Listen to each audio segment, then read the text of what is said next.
You're listening to the Out of the Box podcast with Timmy, Halisa and Sinosure. Welcome back to Out of the Box.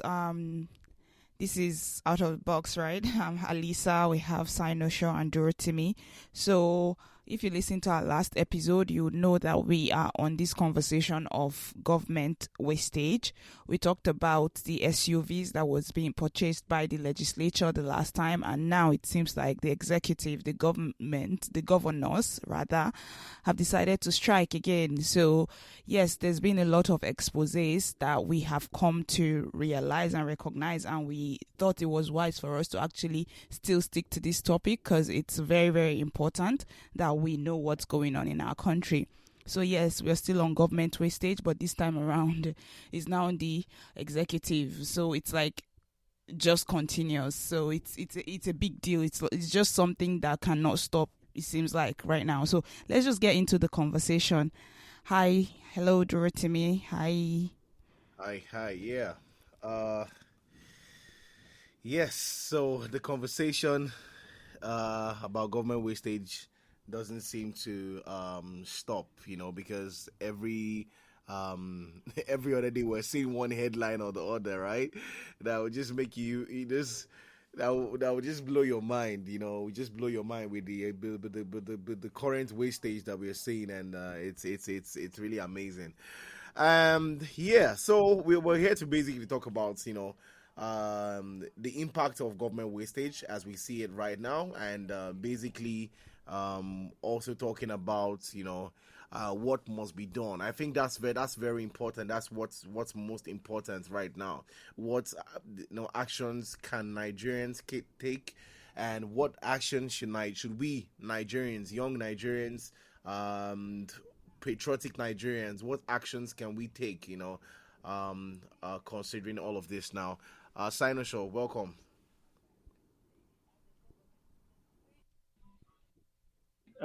Thank you, Dorothy. Thank you, Alisa. I think it goes without saying that inaction also is a form of action, right? And that means perhaps we are saying, okay, we are enjoying it the way it is, keep it going. I mean, literally. But at the end of the day, what is key, and I think very, very important within the context of this kind of conversation that we are having, is so cool, so people could at least, right, have it on their mind, or perhaps if they don't know before, so that they could get the opportunity to know that a state governor is making 32 billion in IGR and is spending more than that in financing activities within his governor's office alone. So it now begs the question, like, will you act? If you don't act too, it's also a form of acting. You understand? But really, it's going to be a good conversation, I believe. And government wastage is something that has become endemic too. So I believe we have a good topic on our hand once more today. Thank you. Yeah, thank you. Yes, you made you already quoted a figure, like a state is making 32 billion and they are spending 64 billion on governors office expenditure, and I was trying to interrogate that, what it means by governors this thing office expenditure, right? So what does that mean? But because I just want us to understand some of these things. I literally have bookmarked a lot right now.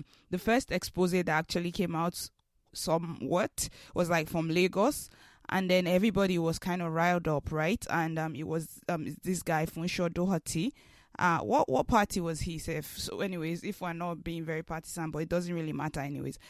The governorship candidate for this election, he's starting to write letters. So now that we are talking about what should we be doing, I guess that's one thing that someone has done, which is debatable if it's impactful or not. But now, a few days ago, we saw that the Lagos State government responded to him, and then he decided to also respond back to them. So they are going this tiki-taka of a thing.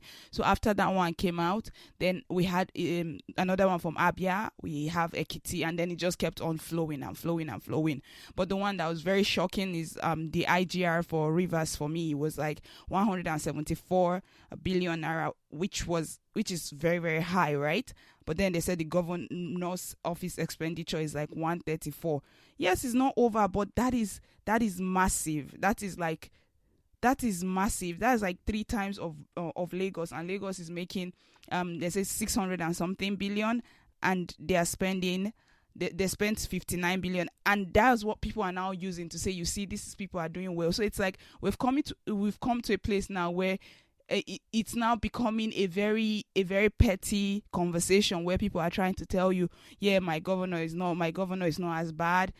Even the states that are supposed to be generating much more IGR, I saw Kano. I was quite impressed because it was not that much, but then I saw their IGR. I said, this is all Kano is making, 42 or 40 what billion. I don't know if this is impressive. So a lot of things were exposed. Basically, we can see clearly. But then I want us, while we're speaking on this conversation, we should also try to also talk about maybe tangible things that you think those money could have done. Because when we are talking billions now, I think we are desensitized to how much money that actually is. Right? So I've said a lot of things. You can pick apart anything you want to, have speak on from that from this particular conversation.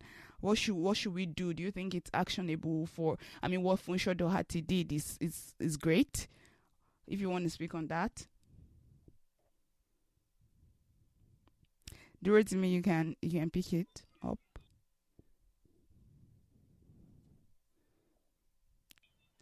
Benny when do it to me picks his mind. I think one thing that is very, very important, right, is to also inform Nigerians. Right? I'm fortunate to work with somebody who actually is teaching me big time numerical literacy, right? And numerical literacy is a big deal, right?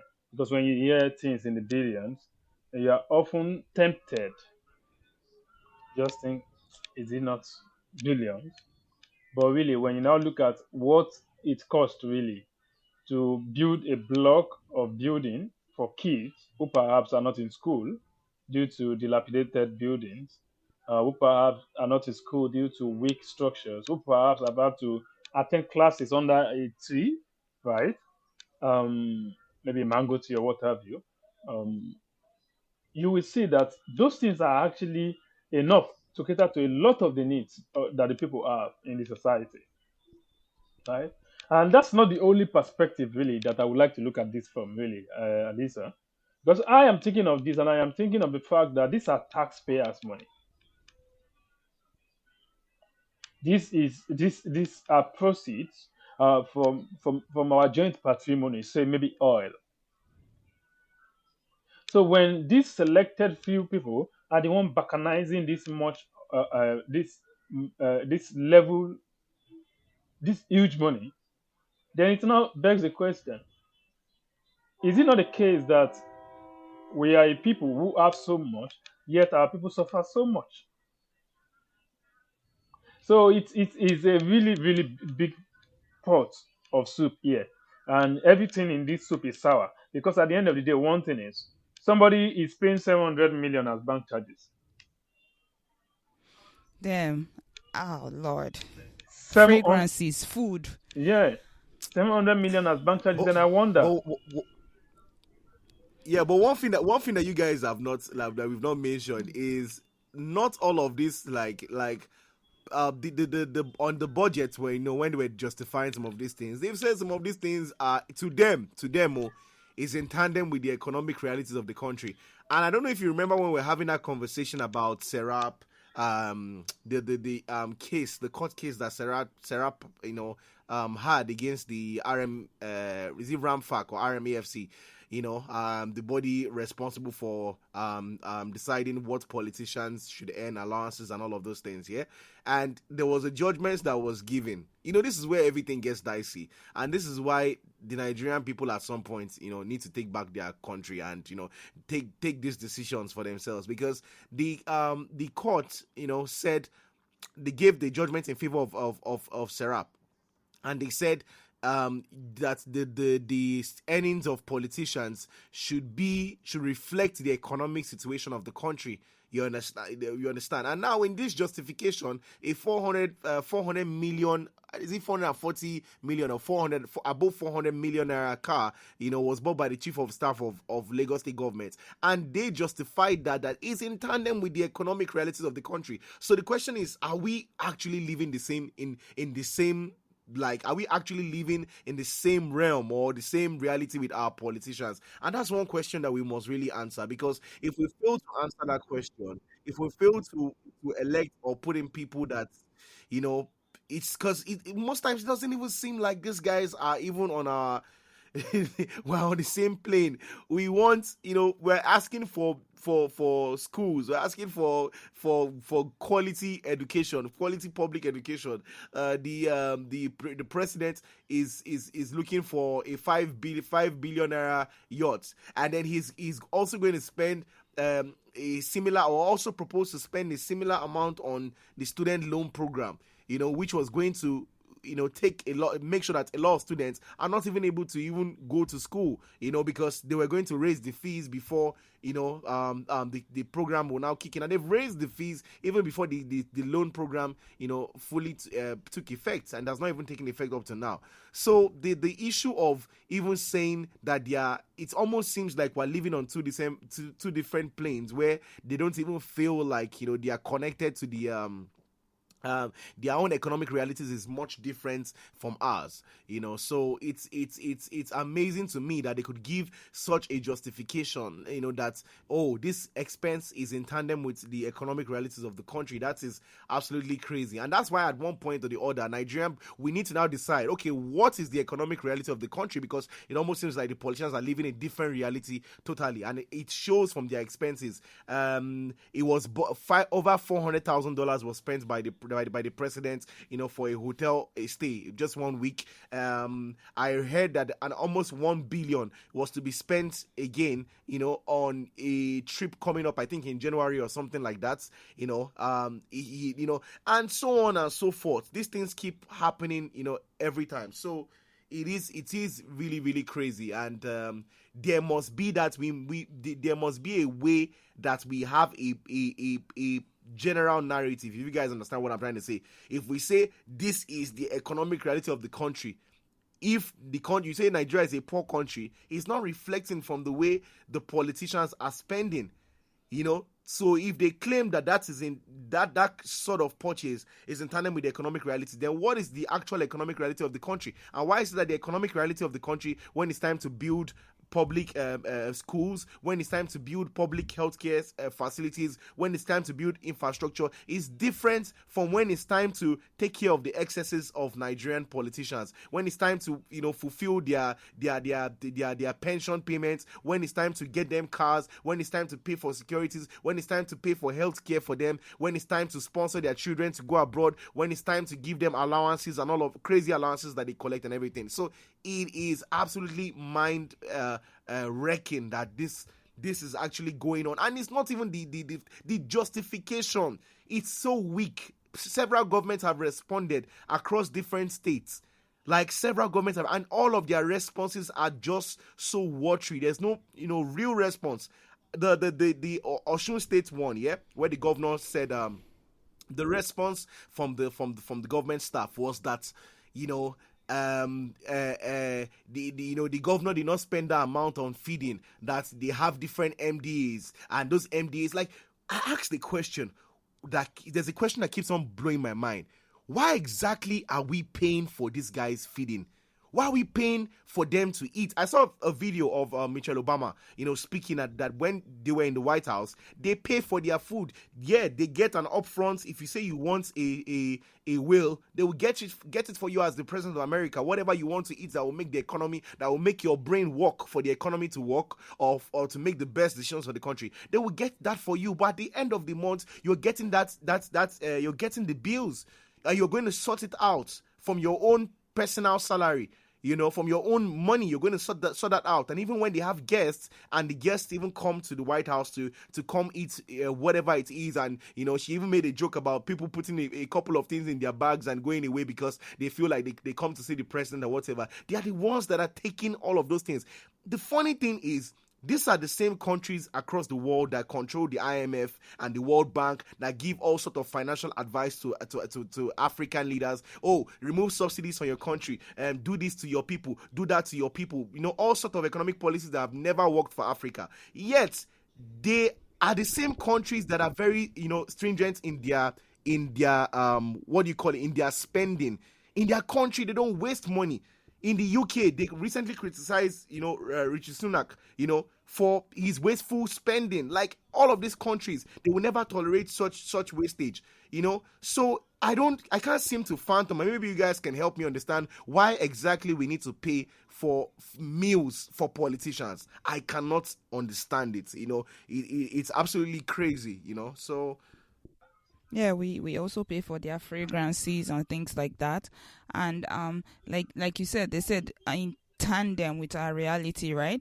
And I'm looking at it like, so if Nigerians whatever revenue should grow, they would also like match that. So if, for example, right now a state has say 46 billion and they're spending 64 billion, if the states decide now gets like times 2 of that, let's say, let's God, my God, if like they get 90 billion now, they probably will start spending 140 billion.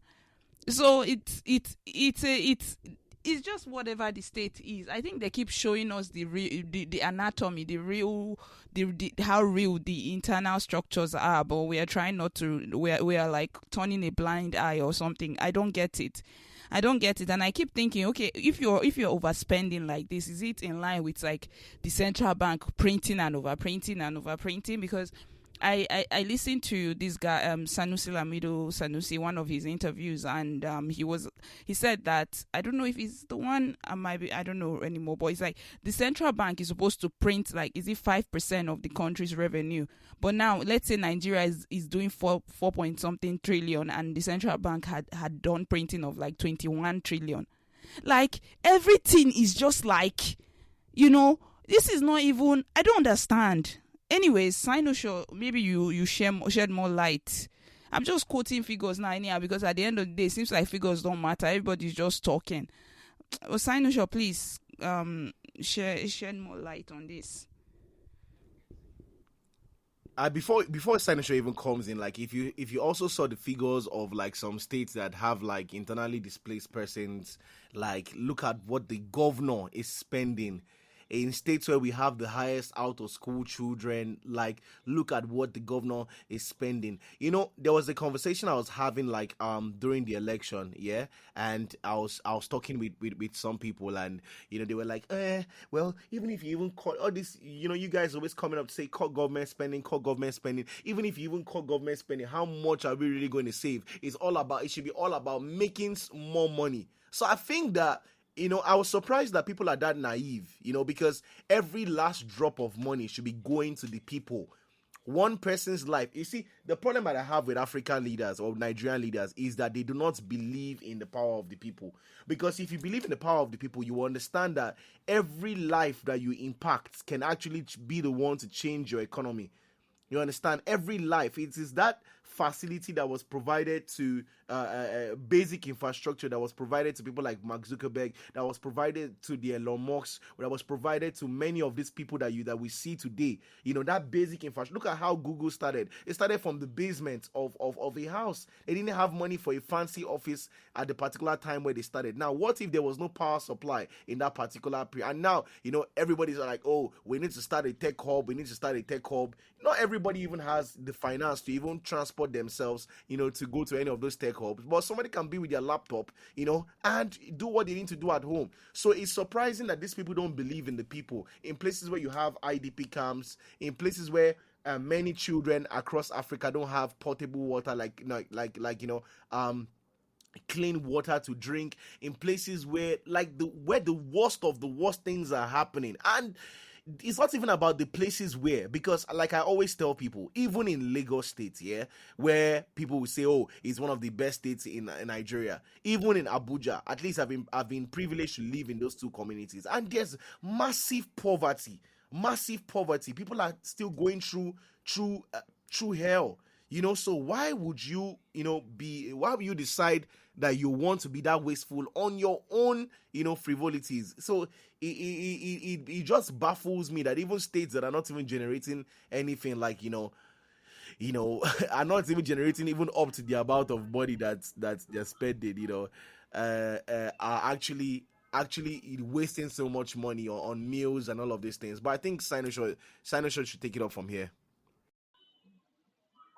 Yeah, I was listening to Alice Billy, and I picked on one of the things she mentioned about the fact that the CBN was lending a lot of money to the government. How that really works, right? Let me just quickly do a proper, a brief explanation. So the idea,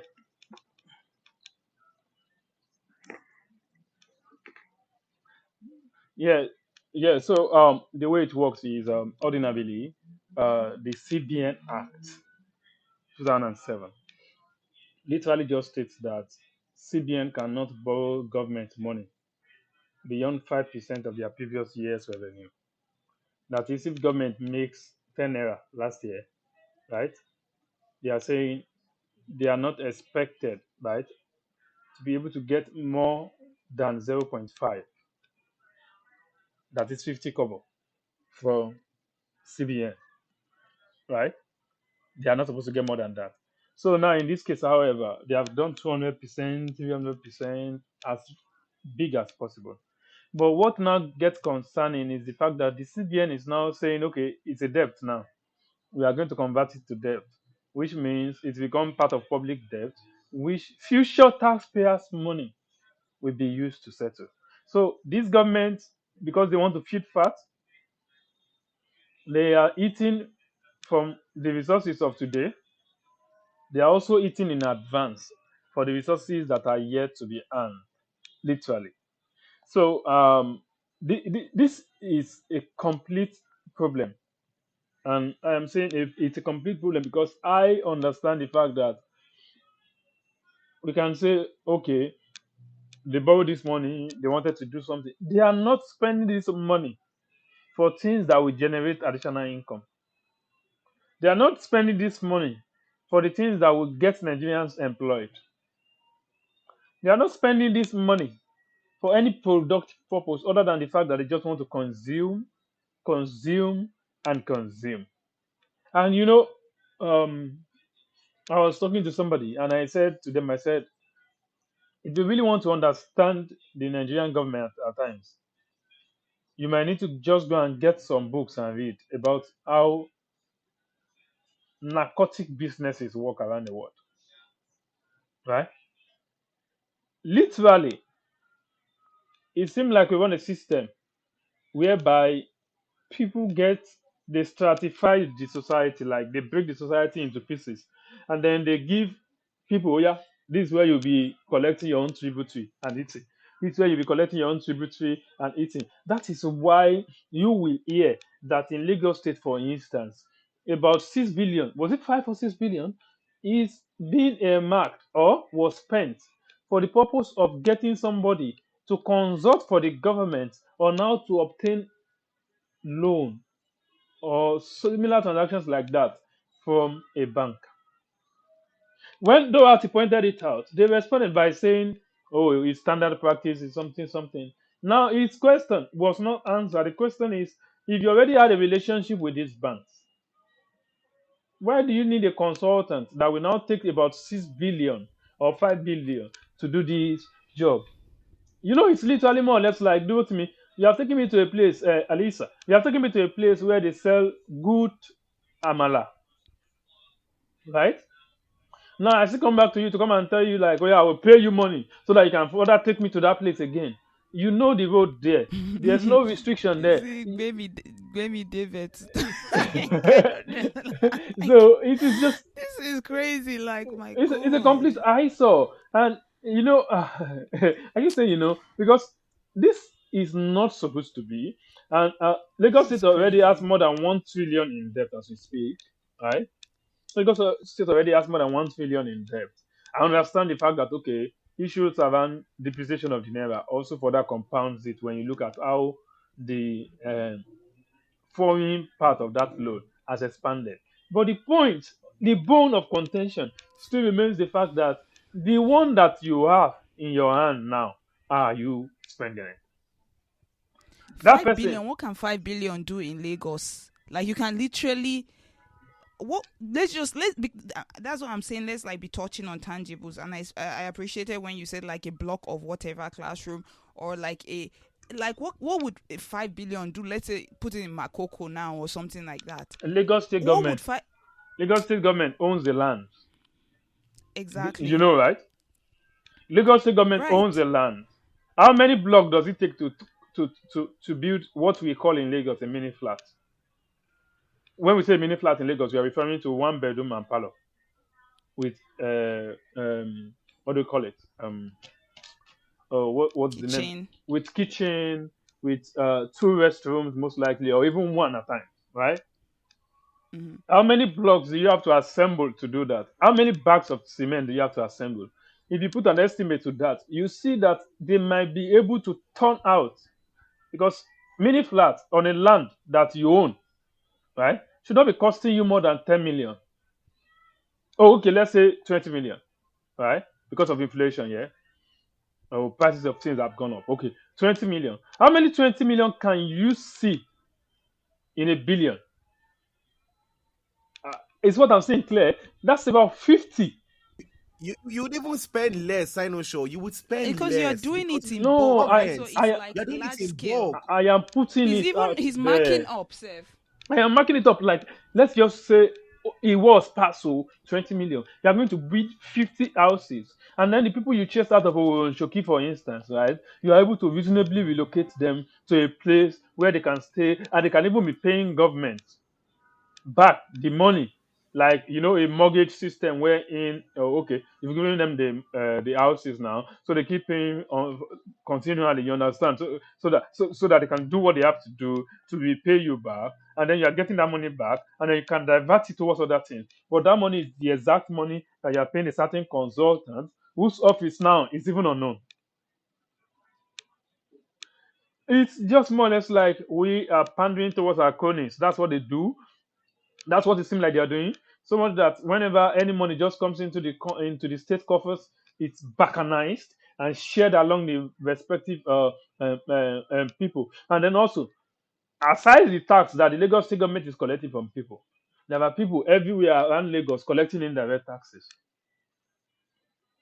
from bus drivers, commercial bus drivers, from people who are carrying cement to a building to their site. If they are building something, they stop them by the road. They collect money from them. They are tout. But one way or the other, if the state does not enable that, they won't be able to do it.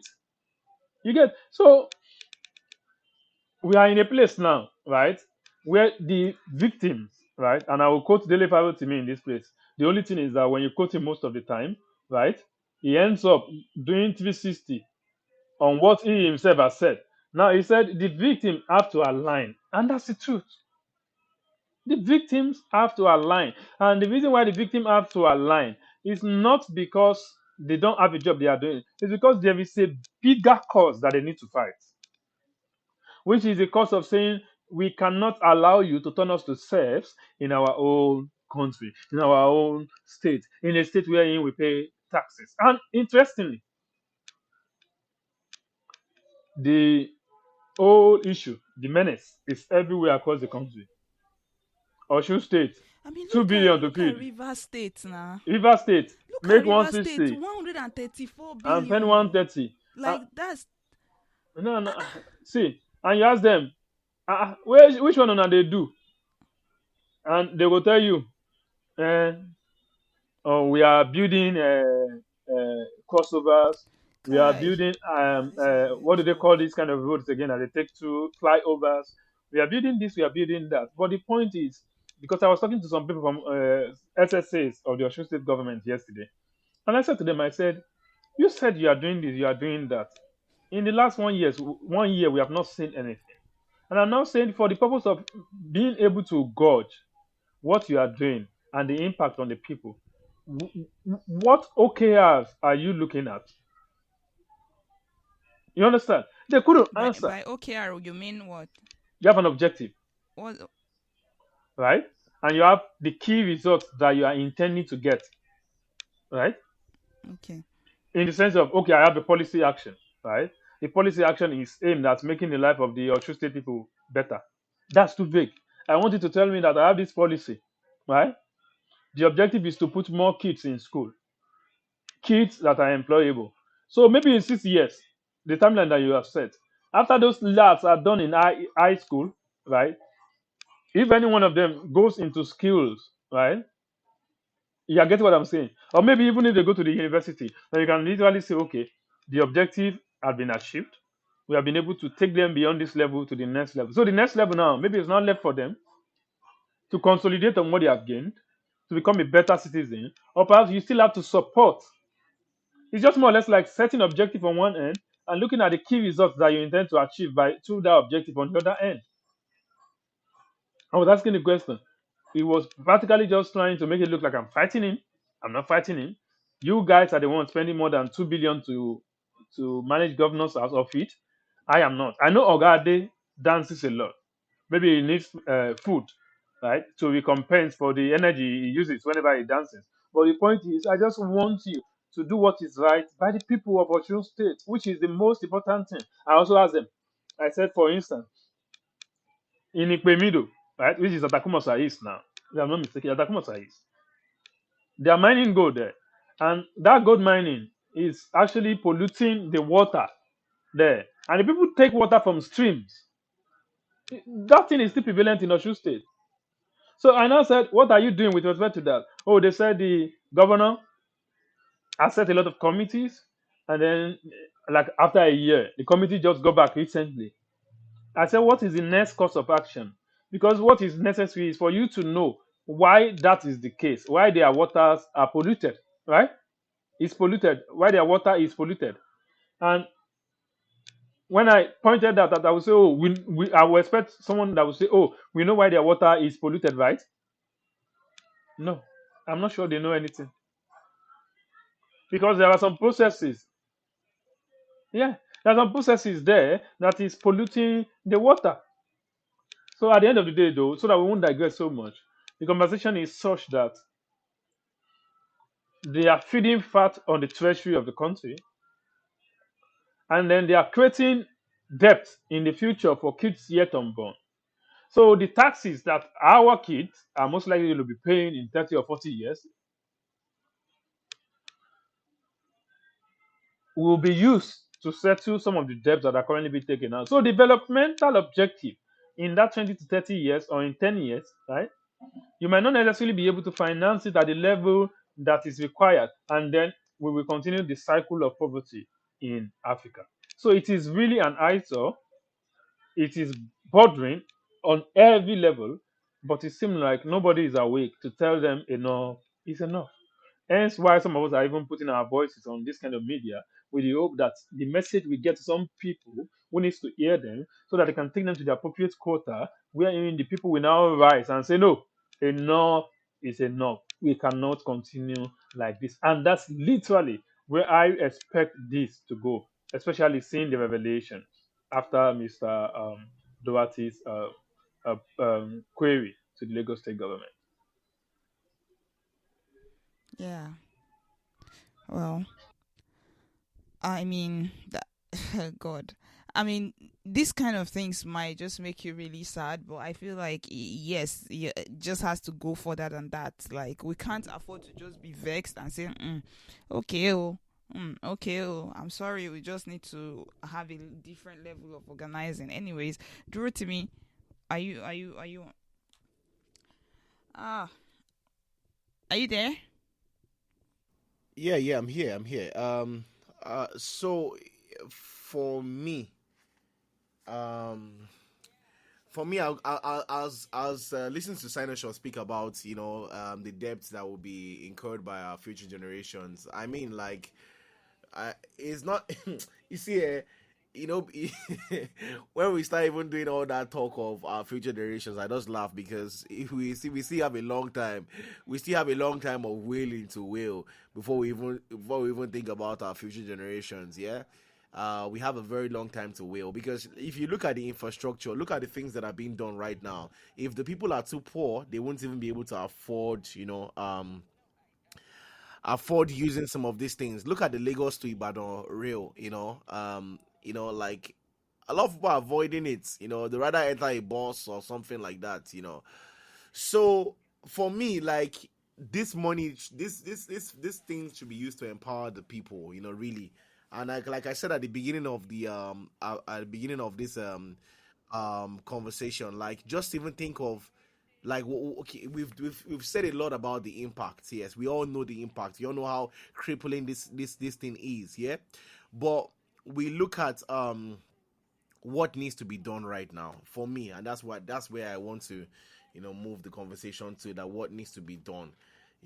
I think that first off, the Nigerian people need to understand. I think, like, when the other conversations we're having in concerning wastage, I think that because some of us don't know like, I love what you were trying to do with breaking down the cost of like building, and I know maybe you are even exaggerating, because if you actually put it down, a government project, this is the same government that sometimes they have contractors for, they give up some contracts to people, and those people would in turn reward them by saying, oh, we're going to build something for the government, maybe a state. We've had instances of when they if I'm wrong, you can correct me, Sinosho, but I don't know if you remember, where the government gave some contractors projects, and as a result of that, they built state house, they've done things. So these are things that it's amazing that if all of this money was used rightly, was to say that we cannot even have schools done by some of these companies. Apart from that, like, what's even to even say that the because you can take out taxes. You're the government. You can decide that, oh, I'm importing some of this stuff for the building, or for some of these people that are going to provide us with cement or whatsoever, or people that are going to companies that are going to can provide us with labor. We're going to take off tax, for them or whatsoever it is, and they get to pay cheaper, and they get to build this country the way that it needs to be built. We are still on the level of basic. So moving on to what must be done. Nigerians need to start looking at some of these figures and saying, this is what is being wasted. This is what this money can actually do in society. This is 50 billion naira that was wasted, that can put up a primary health care center that can impact the lives of 50,000 women. Yeah, 50,000 women in a community. If we have a standard, maternity center, being put up, or something else, like, this thing can actually impact the lives of over 50,000 people in this community. Until we start doing that, the people at the grassroots are not going to be in, I want to say, in tandem. I just remembered how 400 million naira cars are in tandem with the economic reality of the country. But people at the grassroots are not going to understand the impact of this wastage. The impact is what we need to get the people at the grassroots to understand how bad the impact of this thing is. We are going to pay. We are paying for government incompetence today with the subsidy removal. Because if they had fought corruption, if our borders were being guarded properly, if our refineries were working, we will not need to be buying fuel, for at the rates we are buying it right now. You understand? You'll actually be subsidizing only what is being consumed. There will not be a lot of inflated figures and all of these things. So Nigerians need to, I don't think that a lot of Nigerians, especially the voting population, understand the impact of these things on their lives. And that is the action that, so many people need to take right now. Explaining this thing to people at the grassroots, or even understanding this ourselves. There's a floating solar project that has the capacity of powering, I think, thousands of homes. I can't remember the actual figures, but that was done with about $108 million in Indonesia. Nigeria is about to receive $150 million, from Abacha loot. Nobody would be able to explain in another 6 months or 1 year how that money was spent, and so on and so forth. So until we start to think put ourselves in that shoes. Oh, if I was in government, this is what I can actually use this money to do, and understand the value of money. Actually, we will not understand the impact of this. That is one. Secondly, Nigerians must react. These guys, the governors, the politicians, the presidents, the House of Rep members, they have gotten comfortable with being exposed. And the mistake that a lot of people make is that because you just started engaging in politics today, or no, you just started being an active citizen, maybe you started talking more on social media, or you started talking to your friends, or you started maybe on Twitter hosting spaces, or talking on TikTok or Instagram or Facebook, you think it's new. It's not new. It's not new. This is not the first time that corruption reports are coming out. This is not the first time that government wastage, reports are coming out, So it is not new, and we need to understand that we must actually react. If we don't react, we'll be here again. Like we talked about in the first episode of this podcast we talked about corruption, we talked about some of these things. It got to another episode, we talked about the 500 billion for how many lawmakers and whatsoever, if you can remember that episode. The 70 billion for them, and the remaining for Nigerians. We then talked about SUV, we talked about and here we are today, we're talking about this. So if we don't react, if Nigerians don't start to react, in the next 4 months, we'll be talking about another thing. These guys are comfortable. Talking about the letter that Funsho Doherty put out, and it triggered a lot of reactions, and the establishment parties and especially the ruling party were like happy, like, oh, this is what citizens should do. It's not just talking. It's not all about noise. Write letters. Like, yeah, while we might want to commend that, every bit of action is important. But the moment these guys in government start telling you, we love what I heard Sanwo-Olu was speaking, at the building launch. They said, we love what you are doing. Hold us accountable. It's not just to talk. It's not just to be on a podcast or be on a Twitter space or write a letter or something, and then it is on the trend table for a while. A couple of stories get written and then nothing happens. So until Nigerians start to react, until the politicians start to get scared that this thing must not reach the public. If it does reach the public, there will be 10,000 people out on the streets demanding for my resignation, and they will not go back home until I resign. Until they start to get scared of the citizens, nothing is going to change. We are going to keep on wailing. We're going to keep on complaining. Our people are going to keep on migrating out of the country and leaving all of our intellectuals, all of the people that have brains that should be building this nation will keep on migrating out of the nation. So that reaction part, it is very, very, very, very important. It's very important. It is not new. These things that are happening is not new. I know a lot of people on social media say, oh, we did not know before. Okay, welcome to the club. But go back, do your research. It is not actually new. So that's what I just wanted to chip in, in terms of action plan. Knowing the true worth of these figures, being able to say, these are projects that we can initiate to our society. If we build a school with 5 billion naira, I can tell you that it will impact the lives of millions of people. It's standard public schools, not the type of public school we have in Nigeria today that when you even graduate, you don't even know anything. Like standard, up to world standard. And then, healthcare centers, basic infrastructure, what else? And then again, Nigerians being able to react every time that there is this thing. Let's make these guys uncomfortable. Let's not make it in such a way that the governor is even happy that people are even talking about him.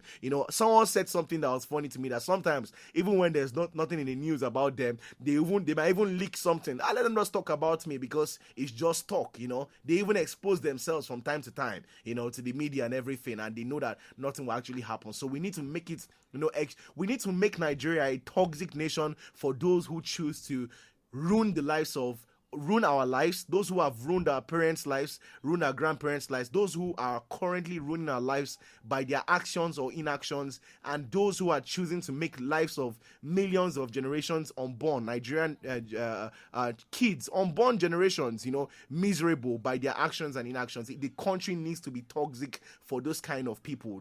They must not have a breathing space. So that's what I really think, in terms of my action plan. But hey, what do you guys think? Yeah, I think it makes complete sense because I was also on that tangent before when I said that what you thought about the Funsho Doherty letter and them going back and forth, him and the government is like, who has time for this nonsense? I mean, I think maybe we need to have somewhere where we can see how people are dying by the minute. Like, but then I'm not nonsense as in nonsense in itself because it's like action. I don't want to get into the nuances of it, to be honest. Let's just leave it like that. Anyways, I'll just stand by my word honestly at this point. But then I wanted to say something like in understanding how these things affect us, it's not just in capital project, it's not just in like even though I still stood on that when I said yes, you can build this, you can build that, you can build this. But then we have a system where our governors are not even spending like on things in Nigeria because they aren't like all of those world class facilities, right? So these people are literally importing inflation. When the United States will create issues and export inflation, Nigeria is literally like importing inflation. So maybe the reason why you are buying yam expensive is probably because somebody is deciding to go and pay their child school fees in the UK. Like it's mind blowing how these people, whatever they are doing, it affects all Nigerians. Because sometimes when you think about it, especially when people are talking about foreign exchange, FX, and dollar is 100, 1,000 today. I had to sit down and say, what concerns the poor man with all of these things? But it's like, okay, I need to come back to it that these people, it's actually a big problem. It's not one person just importing a car or anything. If in a very short period of time 50 billion is just used not on the shores of Nigeria, I mean, I saw one thing today that said Kwara State did, which seems like a great initiative. Like they have this factory that they are building. I wish it was a lot larger than that. Like the government has the whole land, right? But I just saw the machines and immediately I saw it in my head. I was just like, okay, this is China. I was just like, all of these things, it's like, I get the point. I get what you're trying to do, but it's like the issues that are so attached to it are so large that these things that you are doing, the product that comes out of it is so little. So it's just like I can't even give you any credit. You're bringing so much inflation into the country when we have so much human resources. Even with the education that we have now, even though it is not world standard, I'm sure there are many people that will be able to produce a lot from it. You just need to also tap into that soft infrastructure that you even already have. Like there's a lot of things we already have. We're talking about like paying people for consultancy to do anything. I'm sure there are many people doing masters now, many people that will literally give free ideas out there to the government if they wanted it, if they wanted to fix the pipe-borne water problem. There are many people out there giving it. People are even saying every time that they're like, we're doing consultancy. I'm sure people will do things for free. That's why I get mad when people are like, no, Nigerians are greedy or this and this and that. Some people just want to like just make an impact, and I'm sure a lot of people is like, of course, when their primary needs are provided for. So it's just we have a lot of resources, even if they are not quote unquote what standard yet, that the government can actually tap into if they wanted all of these things to work. And that's why we come to the conversation of, do these people even want it to work? Because poverty is highly manufactured. Poverty is highly orchestrated. For me, there's no going back on this point until I see a different response from the government. Because how is it that are we too much? Are we overpopulated and you just want everybody to just like die out of malnutrition or what? People are now, they even say, oh gosh, let me but yeah, a lot of things are not right. A lot of things are not right. I mean, it's like it's so deliberately left and not left on the ideology left, right? But yeah, that's just me. I think that Nigerians, we need to deeply understand this, and we really need to actually start like really putting it to action, like you said, action. Maybe one day we might sit and actually deliberate or talk about what action looks like. For now, there's just yeah. Sinosho, do you have more? Do you have more to share? Everything is just very demeaning. Everything is very demeaning. And like Dorothy said, talking about it, they are a shameless bunch. Doesn't move them, right? Opposing them strictly, holding the city down. until they vacate that office, because in the real sense it is not an hereditary position. Yeah, it's not a police position that you occupy by being a part of a clan or a part of a family or bearing a certain surname. No, it's a position where you go in there with the hope that you are representing the people. So if you're not doing what is good by the people, wallahi, it is just appropriate for the people to stand up against you and say enough's enough, you need to get out of that office. Resign. And resigning also is part of democracy. I hope people know.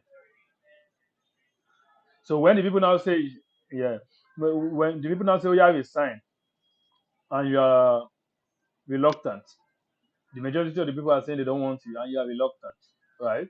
They will force you out. Whichever way it now takes from there, the responsibility of anything that happened afterwards is on you, because you had the people in their numbers tell you they don't want you. So at the end of the day, though, they will continue to make a mess of the treasury until the people stand up against them. And thank God for, because I have always said every person plays their part or will play their part in the coming revolution, mass revolution. And Mr. Fujo Doherty pointed out all of those things very importantly. It opened a can of worms. He has pointed it out. That is how he understands how to fight his own. If there are people who indeed believes that there is another way to fight it, right? They are in their right to pursue those ways. And one thing that's very important is protest is never a sin anywhere in the world. Confrontation is never a sin anywhere in the world. What's a sin is not allowing the will of the majority to be reflected. If you spend 2 billion to feed, and there are kids in Madoko, or that's for Oshu State, and there are kids in Atakumosa, east or west, or in Boluwaduro, or in Ayedade, or in Ipetu Ijesha, or in places around Oshu State that cannot feed, and because of that they couldn't go to school. You are depriving those kids of education. So if people rise up against you because of the injustice you are doing, you should take it as a point of duty to yield to them. And that's where I will rest. Thank you. Yes, thank you. We've done justice almost. I mean, yes, to this conversation. So say no to government wastage, and this is not just a jingle, it's really a call for action. We try our best to make sure that we try our best to just do what we can to make sure that we are engaging ourselves, we are having conversations around these things, and we're trying not to kill them, because a lot of things will come out in the media that sometimes you feel like, is this intentional to keep these conversations down so people don't react and people lose focus? Sometimes they are, but then we just try to make sure that we know that this is a problem, is systemic at this point. They said the whole you can date it back to when this whole new democracy started, that people have been piloting the system, but now that we are able to get information at the tip of our fingers, let's use it, right? Let's make sure that it counts. So yes, if anyone in Dorothy, do you have anything to add so we can close on this? Well, I think I exhausted it with my last submission. But I think it's an ongoing conversation. And I think that for the sake of future generations, we have that moral responsibility to speak up at this particular time, and actually let the government know that we are not actually fools. We're not actually fools. So when next we say free education is possible, and to the people again, most especially, when next you hear arguments like free education is possible, please stop arguing. When you hear student grants for Nigerian students, to save them from social vices when they're in school, because they have poor parents, and we want them to focus on their studies, is possible. When you hear that empowering business owners and empowering the less privileged in society, not just the basic rice and Milo kind of empowerment, not the first lady or VP projects, activity projects to check in that they are still alive, all those kind of nonsense projects which they are currently continuing. We're talking about real empowerment. We're talking about what to give Africa, Nigeria, the economic freedom that we so desire. We're talking about what can make us into one of the top producing nations, turn us into one of the top producing nations, not the junkyard of the world, not that kind of mediocre empowerment. Talking about real empowerment, a kind of empowerment that would make you feel like, yes, the government actually believes in its people. They are giving them quality education in junior secondary school. Students are having phones, they are having tabs, they are having laptops, because the government believes in them, because the government believes that child, if I give that child a laptop, not because they are trying to monetize them, but they are trying to make them into the best possible citizen that they can actually be in future. The kind of empowerment where we have digital libraries in even in remote communities, that kind of empowerment. The kind of empowerment where there's a social safety net, where people don't have to get into crime because it has to be make money or die trying. That's what we want. The kind of empowerment where citizens lose their job and they have unemployment benefits, so they don't have to beg people for for money. They don't have to